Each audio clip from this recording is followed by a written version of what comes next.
Men düştüm aşıklan yoluna, Bu sevgin yoluna, söyünüm gideli sonuna. gideli sonuna. Sana bolan sevgim artar, artar, artar.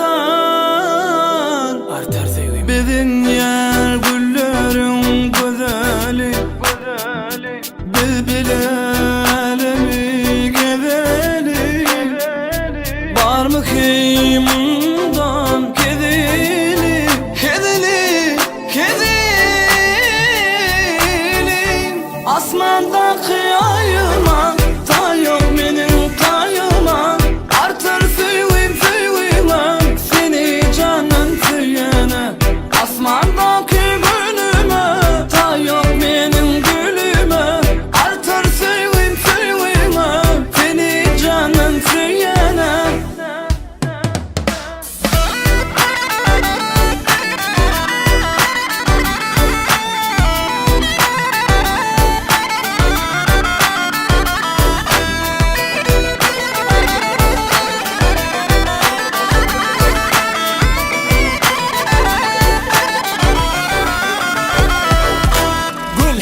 Oğudunum oğudun gül, senne ba alemde en süyücü dil.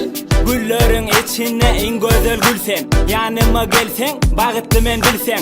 Sen süyücü düp, geleceğimi ütködün. Bir senne gaların anan hiç ütkömen, ütkömen hiç. Dönmenim hiç, o gülün bu güle gönmenim hiç. Asmandaki ta yok benim kayıma. Artar sevim sevim seni canın tüyene.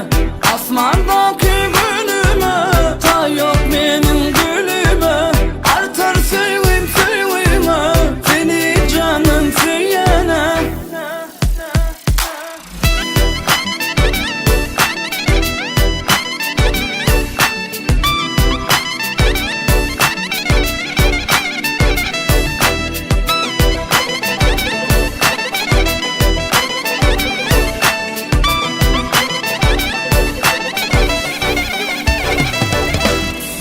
Men şadadan ağatlı, sen bile bu beden kanatlı. Görmeyene kanatı, sevgin gülen halatı. Gözünden çıkarman hiç bu özel sıyratı. Söygüymem canımım bağırmam senki. Gel gülüm gel hani bolsana menki. Vaktinin hiç, bolmasın hiç. O gülün bu güle gönmenim hiç.